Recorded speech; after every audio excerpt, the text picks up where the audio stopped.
Are you ready for the heavyweight championship of the world? Are you ready? And we're back. Welcome to Ed in His Corner, coming out the white corner. My name is Bill, and I'm ready to fight. And coming out the black corner, my name is Barry, and I'm ready to fight. All right, I want a good, clean fight. Let's get it on. All right, welcome to Ed in This Corner, where we settle the score once and for all on who is the best. That includes best music, best shows, best movies, best TV, best anything. This week, what are we talking about, Bill? Finally, we got some chatter in the Verzuz world. Verzuz finally has given us some information of some upcoming Verzuz battles. So we're going to start out discussing Easter's Verzuz, which is going to be BeBe and CeCe Winans versus Mary. Ladies and gentlemen, let's get ready to rumble! All right, so BeBe and CeCe versus Mary. Question to you, Bill. Does this matchup make sense? No. To be honest, no. All right. It's a elaborate. All right, so it's a very big age gap. BeBe and CeCe Winans, obviously last name Winans, come from the iconic Winans family. Everybody from Marvin and everybody else. So we got all the Winans. They first released their album in 1984. Their first album. Mm-hmm. Mary, two sisters out of California, if I'm not mistaken. I'm not sure. Their first album released in 2000. With the shackles on my feet, I think. You're kind of jumping into, I guess you're labeling some advantages and disadvantages too. So here's the thing. Does this matchup make sense? For me, I think it does, mainly because it's the gospel edge. Also, the siblings, it just makes sense. Mary, that's not their names. BeBe and CeCe, that is their names. So it matches up for that angle. So I'm surprised I didn't think of this. However, because it's gospel, although it's a 16-year age gap between the two albums, that's because it's gospel though. No. All right, so listen, let's transition to any advantages and disadvantages. No, go back to that. Doesn't make sense. That's fine. I literally got set. All right, so I'm stealing some of my thunder from the next segment, but fine. All right, so when it comes to gospel, here's the thing. Like, I just remember. Once again, this is for the churches I go to. They play old school songs like it's new school. So it really depends on the church you go to. Like, the choir will be playing an old song like it's new. So for some reason in the gospel community, at least in the Black gospel community, songs don't necessarily have the same lifespan as a pop record or R&B record. It could come out in 2009, it could come out in 84, and nobody will know the difference because you play it every Sunday morning. So I don't necessarily think that's an advantage or disadvantage when it comes to these particular artists. It would be in any other case, but the fact that it's gospel and you hear like pop gospel records every Sunday morning, because those radio stations have a 4-block window to play a certain amount of songs. So they don't, there's no big discrepancy because of the date that these songs came out. The reason why I say why it does make sense, because when Mary came out, they came out after that wave of true gospel. So they're coming in around where you have the contemporary pop or R&B producers. It was R&B because it was Dark Child producing the records. And and one of their producers, they married. Mm-hmm. Or one of the women married.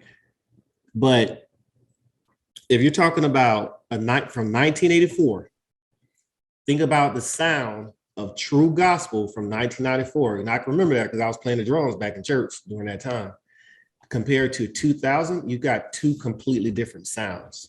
Yeah, here's the thing. Now, I want to transition into advantages and disadvantages. Can I do that? Because now we about to get in depth on some of this stuff. Go ahead. So, all right. So advantages and disadvantages. Here's the thing. BeBe and CeCe have a lot of church records. And they also they were like that first group, I guess. I'm not sure, but it seems like they were they kind of were. Like they were that first group that kind of break through somewhat to like mainstream media to where their songs were getting played on weekdays as opposed to waiting on Sundays for BET to play their music. So when you hear Kirk Franklin. No, bro, Addicted Love is older than Kirk. Like, oh, wait, you're right. Yeah, no, Bro, I don't know. I'm talking about Stomp. Think about Stomp. I know, but I'm not saying they weren't as popular as him. Yeah, but some of the older records, they were getting played the weekdays. Like that just wasn't heard of when you I'm talking about that Souls of Blackness era. Like I didn't hear about Kirk Franklin until God's Property. So he broke in. See, I knew about Kirk when he was. Yeah, but you was also playing drums for the church. Choir director. So. Yeah, so I'm telling you, like to an untrained ear like myself, and I didn't, I wasn't even on no gospel tip until like really my college years, but I knew popular gospel songs. What I'm saying is both of these artists, they don't have traditional music, like Addicted Love, and that doesn't sound like a gospel record. You know what I mean? That's just like Shackles doesn't sound like a gospel record. Close to You don't sound like a gospel record. It sounds R&B. So I don't think that's going to bear an impact on them going song for song. I think so that's just my stance, but let me ask you, because obviously it sounds like you have some gripes with the matchup. Mm-hmm. Advantages and disadvantages. Let me hear. I think advantages goes to Mary Mary because they do have that. They have the advantage of their music starting in 2000. So if you listen at a lot of their music, it sounds R&B, very 2000s R&B. Their music has been more mainstream, obviously. They've had they did have a television show, so they were seen more on television. And they've worked with producers, and they've worked with other gospel artists who are more mainstream, such as the Kirk Franklin, such as the Dietrich Haddons, and so forth. So they have the advantage of everybody you just named. They work with at least CeCe, I know. At least CeCe, but we're talking about both of their, we're talking about their songs. So although, and I was looking at Count on Me was one of those biggest songs. Oh, I didn't even count down. Well, that all of that's getting played. But I was looking at group, not individual, but I forgot she's gonna be able to play. You know how they do it. Yeah, I forgot. Sometimes you got to reach in those bags and pull it out. I totally forgot about the solo aspect. But I think that it's just not. I don't know. I'm honestly. I think Mary does just have the advantage. They've been seen more.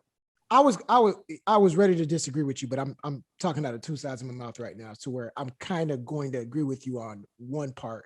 So just a couple of things. When it comes to advantages, like I said, gospel isn't as saturated as pop, R&B, or other genres. So when a song comes out, churches play it every year. Radio stations play it every morning. So songs have a longer lifespan. In normal situations, the gap with their errors would concern me. And I would give an advantage to Mary Mary, but in this, I don't. But after hearing what you said, I kind of do, because even though it wasn't a social media era, gospel was kind of, I do think Kirk Franklin was the guy who made mainstream audiences respect gospel more, to where if you came out after that wave, your songs are more pop. So they're going to win the audience aspect. People are just going to be more familiar with their songs. Yep. And that's the Count on Me stuff I didn't include, but that's going to be included. Outside of those massive hits, I think Mary Mary has an advantage. So you're right on that. So how about this? Let's list their catalog and then songs that we think they'll play. And I guess let's give our predictions on how we think this matchup is going to go. Um, Mary Mary. Well, I can't say this. They were nominated for 11 Grammys, and they have 4 Grammys, obviously gospel side. They're definitely going to play Shackles. They're going to play Can't Give Up Now. They're going to play Heaven, God in Me, Yesterday, and Walking. Now, again, this is just what, off the top. I wrote some things down. Yeah, the only thing you did, like, I got everything you said. I included I Worship You as last, but I listed all the songs you said. They're going to play those because, again, those are the mainstream big hits that they have. When I look at BeBe and CeCe Winans, they were nominated for 6 Grammys, but they did win 3. So I learned that one. I didn't know they won 3 Grammys. They all obviously won Stellar Awards and all the different Soul Train Music Awards and such a thing like that. But they're gonna play I Found Love, which is from, I believe, their most recent album. I like that song, actually a really good song. Like you said, Addicted Love, Lost Without You. I think they're gonna go ahead and play their spin on I'll Take You There. I put some of their covers as well. Yeah, I think they're gonna play that. Up Where We Belong. Close to You is a 2009 hit. They'll play as well. Yeah. Those are covers. So here now you gotta include CeCe solo stuff. They'll play as well. I mean,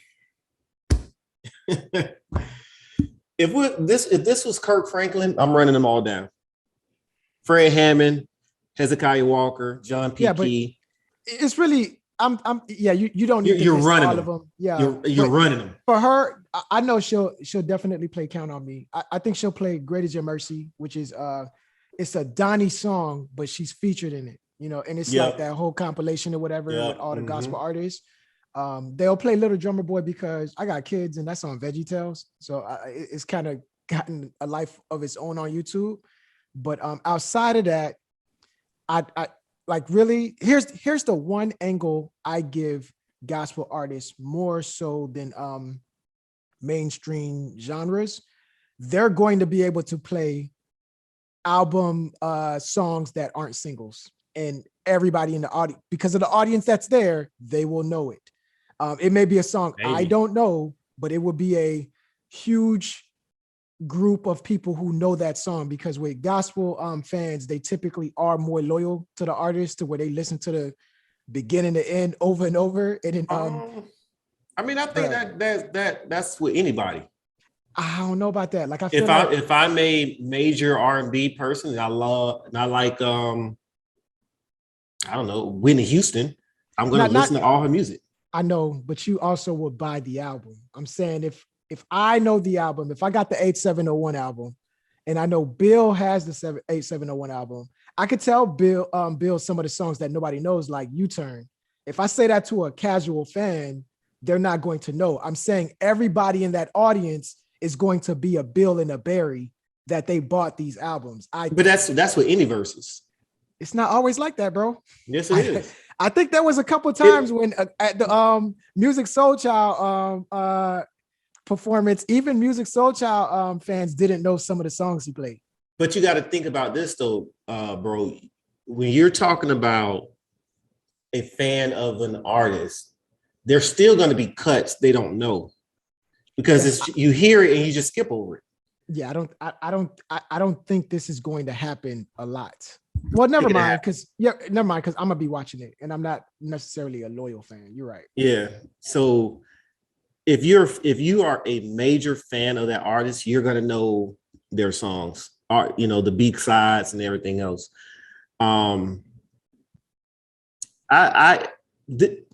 Me personally, I wish that it would have been John P. Key versus Hezekiah Walker. I think if you're gonna go get our gospel, those two outside, you did Fred Hammond, you did Kirk Franklin. All right, Kirk is God tier, basically. No pun intended.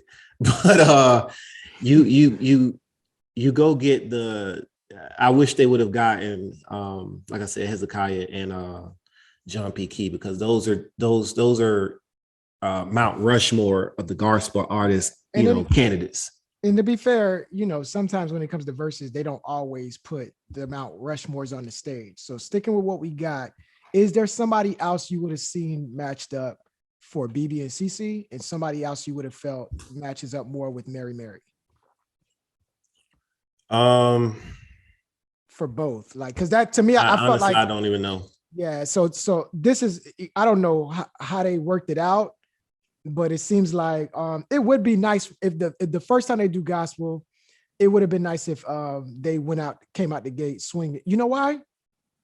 Bro, they did Kirk Franklin already. Yeah, that's what I said. They've already. Oh, yeah, they did that during the quarantine. Yeah. Okay. Was that an official versus, or that was just Fred Hammond and him? Okay. That was an official versus. I was like, wait a minute, they already. Yeah, that's why I kept saying they did those two already. Yeah, you're right. Even if they would have gotten Charlotte Caesar, you thought she would have matched up more with BeBe and CeCe? No, you get someone who's of that stature. That's the thing. I'm saying based off of who they got, because now it's like, I understand we all have our wish list, but based off of, let's say Mary has to come. Mary already confirmed they could go. And I know there's an issue apparently with the matchup. Do you think somebody else matched up better for Mary? I would have to run down who I know, but I just think because of that gap. And honestly, I think some of that is, bro, that's gospel just isn't, it's artist wise, it's not as saturated as pop music, which I don't know if you got artists, you just have to I know, but it's like somebody would have had to take an L when it came to the matchup. I do think the name Winans, because of the family element and because of their history, it's a big name, it's a big brand. Yeah, absolutely. Mary is a big brand, so it's like, I don't know. Like if I match up Mary with someone from their era, it's going either they're gonna get washed or they're gonna wash somebody. It's like one of them cases where there are no perfect matchups. I think they did the best they could do. I'm not mad at it, but based off of the songs, now here I'm about to be with you on this on my next statement after this question. Based off of the songs that we just listed, who will win? We had to spin our little spinner that goes around, go around. I got Mary at 70%. I got Mary. You know what? I'm probably gonna push with you and just say I'll say 65-35 to be respectful. Yeah. But I said I'm doing all this talking, but then I'm saying it's not a good matchup because shackles on my feet so I could dance. I'm walking. I hear that song every day. Not every day, but I hear it a lot. It don't only be on Sundays. The God in Me is just something that they always play to get the crowd hype at church. The Yesterday, it sounds like an old school song, but it's like, so they could, when BeBe and CeCe going that bad, they got something for you. Heaven, got to get myself to heaven because I got some place to go. And, and they got that. And I feel like when you put those songs up against anything that BeBe and CeCe plays, it's either a tie or it's going to be, most cases it's going to be, they're going to win with those songs. Yeah. Yeah. So I did all that talking to say it's 65-35. Bill, you got 70-30. So hey, will you be watching it live, or is this something that you're going to catch the next day? It does come on Easter, so I'll catch it live, but I'm not gonna lie to you, man. It's not gonna be one of the ones I'm rushing home to watch. I say my biggest angle is my wife used to praise dance for church, and this is her cup of tea. So I'm gonna watch it, the fellowship with my old lady, but it's gonna be ones don't look for the text for me, like how we be texting while we watching it, like, Bill, did you see that? Probably not gonna be on that vibe this time, but I'm just happy that Verzuz is growing. Because it can't always be about me. Like, it can't always be them going into the genres that I like or the music or artists that I like. To where I still respect these artists. Like, a couple of their songs end up in my playlist. I love Addicted Love, by the way. And I love Heaven with BeBe and CeCe. Yeah, and it's one more that I rock with them hard. I'm trying to think. I mean, I like Close to You. actually, Yeah, I like the I Found Love. yeah. See, so I'm like, I still rock with them, and then Mary Mary, obviously. Yeah. It's just but this isn't necessarily something that I was like, it was on my bucket list, but I'm still going to watch live. I'll watch it the day of. I'll be watching it with my wife. Yeah, absolutely. Yeah. So what say you, crowd? If we want their opinion, Bill, how do we get that? All right, you guys know what to do. Go to the comment section. We changed that to my 2 cents. Leave your 2 cents. Do you agree? Do you disagree? Do you agree with the matchup? Do you agree with what Barry said? What I said? Who else would you have liked to be represented for Easter on Sunday? So any other gospel artists that you would have liked to seen matched up? Let us know. Leave your 2 cents. And how that's one way they can show their support, Bill. What else could they do? You know what to do. Like, comment, and subscribe to our channel. Make sure you hit that notification bell so that when we upload our videos, you are instantly notified. That's what's up. Hey, once again, thank you for all the continued support, guys. Looking forward to hearing y'all 2 cents. And Bill, that's all I got. That's all I got. Peace.